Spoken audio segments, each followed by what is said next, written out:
tal amigos? Bienvenidos a Javerín Tobin, un espacio de reflexión de la palabra a partir de las raíces hebreas.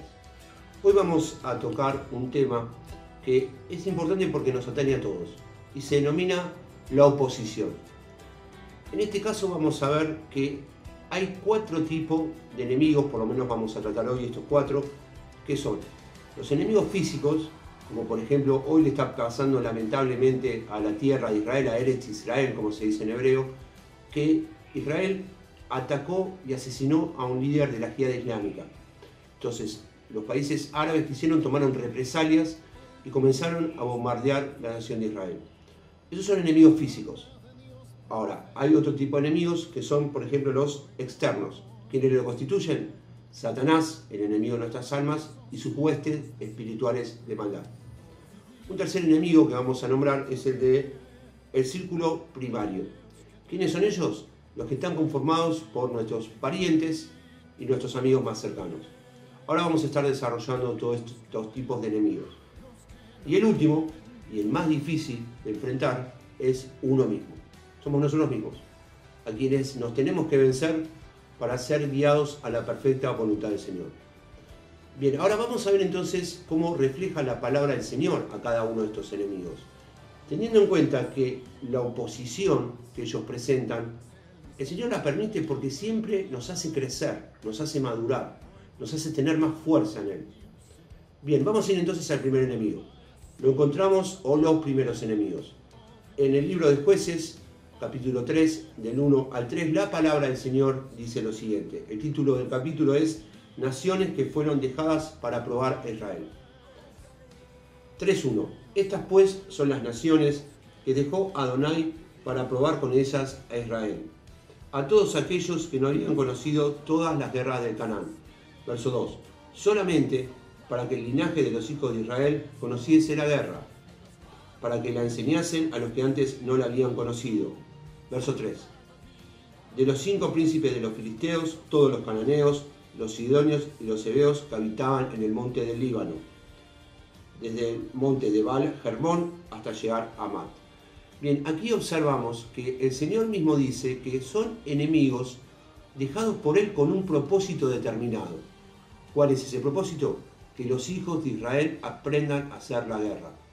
Nosotros sabemos como hijos de Dios que vivimos en guerra espiritual. Y esa guerra la ganamos con las armas que tenemos, que son el ayuno, la oración, la adoración, la palabra, que obviamente tiene poder. Vamos a ir entonces a un segundo enemigo. En este caso lo encontramos en la palabra del Señor, en el capítulo de Efesios 6, 12, que dice lo siguiente. Porque no tenemos lucha contra sangre y carne, sino contra huestes, potestades, principados, contra los gobernadores de las tinieblas de este siglo, contra huestes espirituales de maldad en las regiones celestes. Bien, en el campo celeste es donde se mueva el enemigo. El campo celestial es el espiritual donde se mueve el Señor como espíritu.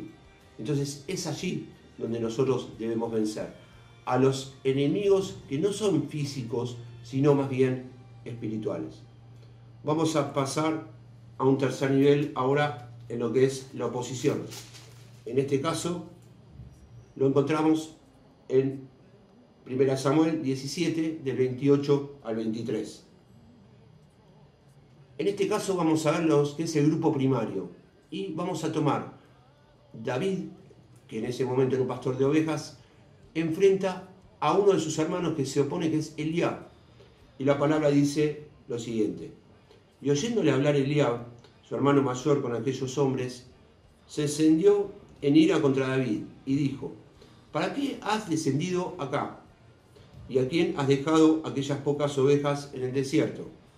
Yo conozco tu soberbia y la malicia de tu corazón, que para ver la batalla has venido. David respondió, ¿qué he hecho yo ahora? ¿No es esto mero hablar? Y en el verso 30 dice, y apartándose de él hacia otros, preguntó de igual manera, y dio el pueblo la misma respuesta que antes.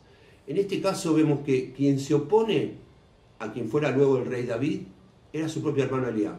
Probablemente por celos, por envidias, porque recordemos que cuando el profeta Samuel lo unge a David, El primogénito, el que por lógica debía heredar el reinado de Israel ante la decadencia de Saúl, era Eliab, que era el mayor, y fue desechado por el mismo Dios, quien escogió a David. Él seguro no había sanado ese resentimiento, por eso es uno de los motivos que lo desprecia y lo menosprecia a David. Vamos a ver entonces el último de los enemigos, cómo figura en la palabra, que como dijimos es probablemente el más difícil de vencer. En este caso lo encontramos en 1 Timoteo 4:16. La palabra dice lo siguiente: ten cuidado de ti mismo y de la doctrina, persiste en ello, pues haciendo esto te salvarás a ti mismo y a los que te oyeren. Bien, acá es una de las claves de la lucha espiritual: vencernos a nosotros mismos, vencer nuestra propia carne, renunciar a nuestro yo para darle lugar al Señor, y también pensar en nosotros más que en el yo. De eso se trata la palabra del Señor, de hacer una vida como Dios quiere que hagamos, pero también pensando y amando a nuestros semejantes. Entonces, vamos a ir, amigos, a lo que son las conclusiones de la reflexión del día de hoy. Primero, la oposición siempre es para nuestro crecimiento. Hay enemigos que el Señor permite que tengamos porque ellos nos obligan a crecer, a buscar más de su presencia, a utilizar las armas espirituales. Segundo, tenemos que tener en cuenta que tenemos enemigos, tanto físicos, externos, del círculo primario y también nosotros mismos. Y por último, toda batalla siempre, pero siempre se gana primero desde el ámbito espiritual. Por más de que los enemigos sean físicos, por más de que las circunstancias sean físicas, primero tenemos que aprender a guerrear en el ámbito espiritual. Bueno, amigos, estas fueron las conclusiones del día de hoy. Esperemos que hayan disfrutado de esta reflexión y nos encontramos en la próxima como siempre y nos despedimos con un cordial Shalom, que es